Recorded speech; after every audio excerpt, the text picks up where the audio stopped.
बागों का जो शहर है वो पूरी दुनिया में आलूदगी की अलामत बनकर रह चुका है इस वक्त। और पहले स्मॉग की वजह से लाहौर दुनिया के आलूदा तरीन शहरों में शामिल होता था, और अब लाहौर का इकलौता दरियाए रावी भी इसकी नई पहचान बनकर रह गया है। अमेरिका के एक इदारे ने अपनी तहकीक में लाहौर में दरियाए रावी को दुनिया का आलूदा तरीन दरिया करार दे दिया है। दरियाए रावी में पैरासीटामोल, निकोटीन, कैफीन, मिर्गी और डायबिटिक की जो अद्वियात हैं उन समेत दवा साजी के बहुत से अज्जा उनकी मौजूदगी का इंकशाफ भी हुआ है इस रिपोर्ट में। तो एक जानिब दरियाए रावी के किनारे दुबई तर्ज का शहर बसाने की तैयारियां की जा रही हैं, तो दूसरी तरफ रावी का शुमार दुनिया के आलूदा तरीन दरियाओं में हो रहा है। तो शहर लाहौर जो बागों का शहर कभी कहलाया जाता था, अब आलूदगी की अलामत क्यों बनता जा रहा है? इस शहर को मजीद आलूदा होने से बचाने के लिए क्या क्या इकदाम उठाए जाने चाहिए, इस पर आज हम बात करेंगे। हमारे साथ इस वक्त मौजूद हैं अलीज़ा अयाज है, इन्वायरमेंटल एक्टिविस्ट हैं। अलीज़ा, मैं आपको वेलकम कहती हूँ जागो लाहौर में। कैसी हैं आप? मैं ठीक हूँ, कैसे हैं? मैं भी बिल्कुल ठीक ठाक। अलीज़ा, इन्वायरमेंट का मसला जो है लाहौर में बहुत ज़्यादा बढ़ता जा रहा है। आपको भी पता है कि पहले हम देखते हैं सर्दियाँ जैसे ही आती हैं तो स्मॉग का मसला आ जाता है, गर्मियाँ आती हैं तो जो धुएँ हैं, स्मॉग है, उसका मसला शुरू हो जाता है। अब एक और पहचान बनने वाले दरियाए रावी, जैसे मैं बता रही थी कि रिपोर्ट्स में बताया गया है कि अब ये पोल्यूटेड रिवर में से नंबर 1 पे है, 3 रिवर्स में से ये है एक। तो क्या कहेंगी, हमें किस तरह के इकदाम उठाने की ज़रूरत है as a environmental activist?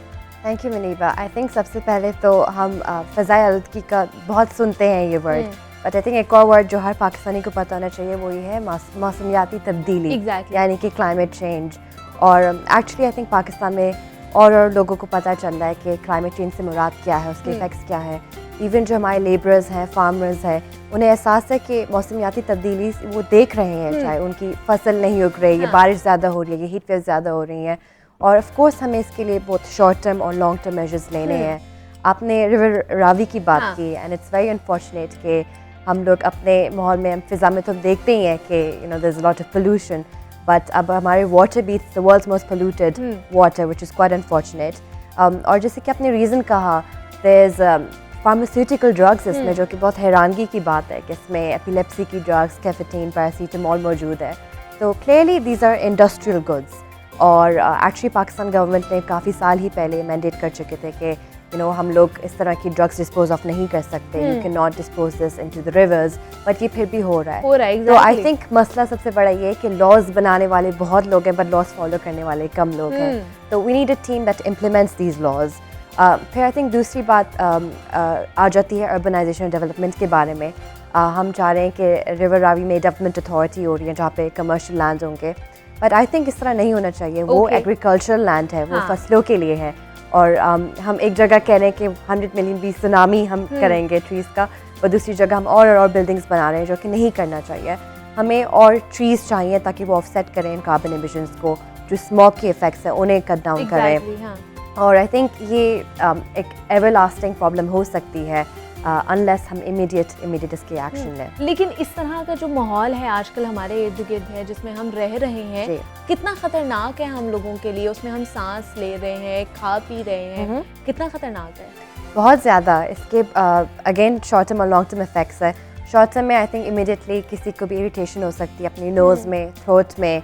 Respiratory issues काफ़ी होते हैं। पाकिस्तान में एस्मा रेट्स बढ़ रहे हैं, इन्फेक्शन रेट्स बढ़ रहे हैं, और स्मॉग एक्चुअली इन्फेक्शस डिजीज़ को भी प्रमोट करती है, कोविड को काफ़ी सपोर्ट करती है, डेंगू को काफ़ी सपोर्ट करती है। तो इट्स वेरी डेंजरस, क्योंकि स्मोक जो कॉम्बिनेशन है उसके साथ नाइट्रोजन ऑक्साइड और कार्बन डाइऑक्साइड, जितने VOCs हम कहते हैं उनके साइंटिफिक टर्म है वॉलेटाइल ऑर्गेनिक कंपाउंड्स, यानी नेचुरल कंपाउंड्स, वो लाइट होते हैं और वो ऊपर जाके एक लेयर बनाते हैं जिसकी वजह से हीट नहीं पा पाती। तो जब स्मोक उससे कंबाइन होती है हमें स्मॉग मिलती है, and of course if we breathing that, हम रोज़ाना से इनहेल करते हैं, तो we have lots of respiratory problems. तो आप अलीज़े जो है UN एम्बेसडर भी है, इस हवाले से मुझे बताइए कि वहाँ पर भी आप बाहर भी जाती हैं, काम भी कर रही हैं, वहाँ पर और यहाँ पर क्या चेंज देखती हैं? अगर लोगों के एटीट्यूड में मैं पूछूँ तो क्या डिफरेंस लगता है? यहाँ पर वो लोग क्लाइमेट चेंज को एक मसला समझते हैं?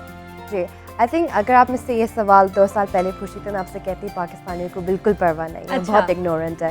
बट एक्चुअली अब पाकिस्तानियों को बहुत अवेयरनेस है। और जैसे कि मैंने कहा, हमारे आम लोगों को भी, फार्मर्स को भी, जो शायद स्कूल भी नहीं गए हों, क्योंकि हमारी एग्रीकल्चर लैंड है, उनकी नंबर 1 इंडस्ट्री है, बट वो देख सकते हैं कि जो फ्लड्स हैं, बारिश है, साइक्लोन्स, हरिकेन्स, ये जो माहौलियाती तब्दीली है वो इसकी वजह से है।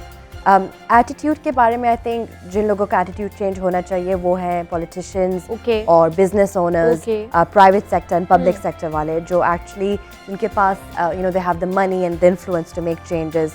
जब मैं बाहर जाती हूँ I am met with a lot of positivity. लोग बहुत पॉजिटिव होते हैं कि हम ये चेंज कर सकते हैं, ये चेंज कर सकते हैं, बट वो इसलिए क्योंकि गवर्नमेंट ने उन्हें वो पावर दी हुई है, उनके पास वो फैसिलिटीज़ हैं कि वो रिसाइकिल कर सकते हैं, कि प्लास्टिक्स इस बिन में जाएंगे, वो इस तरह यूज़ होंगे। यहाँ पे आई थिंक हमारे इवन यंगस्टर्स को काफ़ी अवेयरनेस हो गई है स्कूल करिकुलम की वजह से, न्यूज़ की वजह से, बट कि उनके पास वो फैसिलिटीज़ हैं जिसकी वजह से वो एक्शन ले पाएँ, वो रिसाइकिल भी नहीं कर सकते। और गवर्नमेंट ने क्या मेजर्स की हुई है कि इलेक्ट्रिक कार्स प्रोवाइड हो द नेक्स्ट 10 ईयर्स। लेकिन आपको क्या लगता है जो ज़्यादा फैक्टर्स कौन से हैं जिसकी वजह से ये जो स्मॉग है, ये जो हमारी इन्वायरमेंट है, ये ज़्यादा पोल्यूटेड हो रही है? लाहौर स्पेसिफिकली में 4-5 डिफरेंट फैक्टर्स हैं। तो सबसे पहले तो हमारी जो एनर्जी इंडस्ट्री है, it's entirely based on fossil fuels, यानी कि कोल, ऑयल और गैस। अगर हम रिन्यूएबल्स की तरफ जाएं, सोलर पावर, विंड पावर, तो उसमें बिल्कुल zero carbon emissions, zero smoke emit होता है। दूसरी तरफ हमारी लाहौर में काफ़ी ब्रिक इंडस्ट्रीज़ हैं कि ब्रिक्स बनाते कंस्ट्रक्शन के लिए, तो उसमें भी कोल यूज़ होता है। फिर थर्डली हमारी इंडस्ट्रीज़ हो गई, चाहे वो फार्मास्यूटिकल इंडस्ट्रीज़ हो गई या फैशन इंडस्ट्री हो गई। फैशन इंडस्ट्री हमारी बहुत अच्छी है, बट हमें और काम करना चाहिए कि हमारे जो एमिशंस है, कार्बन एमिशंस, वो कम और कम होती जाएँ। फिर फाइनली आई थिंक जो फार्मर्स और इवन लोकल पॉपुलेशन जो कूड़ा जलाते हैं, उसका धुआं बहुत होता है। और क्योंकि लाहौर इज़ नॉट, हमारे पास सी नहीं है पास में, तो उसके जितने इफेक्ट्स होते हैं it stage with in this city. बिल्कुल ऐसे ही है, लेकिन इम्प्लीमेंटेशन की ज़रूरत है। यहाँ पर भी हम देख रहे हैं कानून मौजूद है लेकिन इम्प्लीमेंटेशन नहीं हो रही है, और हुकूमत कह भी रही है, जैसे ब्रिक इंडस्ट्री है वहाँ पे हम लोगों ने चेंजिंग्स ले आए हैं, जिगजैग टेक्नोलॉजी पर हम लोगों ने उनको ट्रांसफ़र कर दिया है। लेकिन आपको लग रहा है कि जो 99% जो ब्रिक इंडस्ट्री है वो ट्रांसफ़र हो चुकी है जिगजैग टेक्नोलॉजी पर? नहीं, एक्चुअली 90% नहीं, I think it's only 60%। It's a slow process. I think हम जो facts बाहर आते हैं they're very different from what's happening behind the scenes, and you know I'm privileged कि मैं अपने रोल में मुझे असल information पता चलती है, असल डेटा आता है। So it's very common कि misinformation बाहर आती है, but this also reminds me, अपने implementation की बात की, Pakistan actually spends $10 billion annually per year on climate change, on फ़िज़ाई आलूदगी, बट वो $10 बिलियन कहाँ जा रहे हैं? Exactly, कहाँ जा रहे हैं? नजर नहीं आ रहे कहीं हमें, हवा में उड़ रहे हैं मेरे ख्याल से, फ़ज़ा में उड़ जाते हैं। तो वो $10 बिलियन एक्चुअली जो यूज़ हो रहे हैं वो तब होते हैं जब कोई हीट वेव हो गई, जब फ्लड हो गया, उसके बाद लोगों की मदद करने।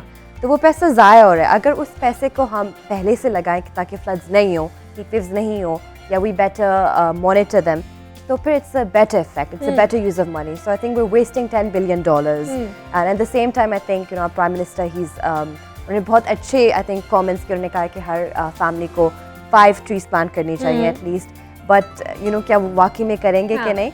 तो I think we have to think about real tangible actions. लेकिन ये देखा है हमने कि जब से ये गवर्नमेंट आई है रीजन, उन्होंने बहुत ज़्यादा प्लांटेशन भी की है, जो बिलियन ट्री सुनामी भी है, दिन में वाकई जंगलात भी लगे हैं। तो आपको लगता है उसकी वजह से थोड़ी सी हमें कोई इसमें इफेक्ट पड़ा है कि नहीं पड़ा है, या और भी ज़्यादा करने की हमें ज़रूरत है प्लांटेशन?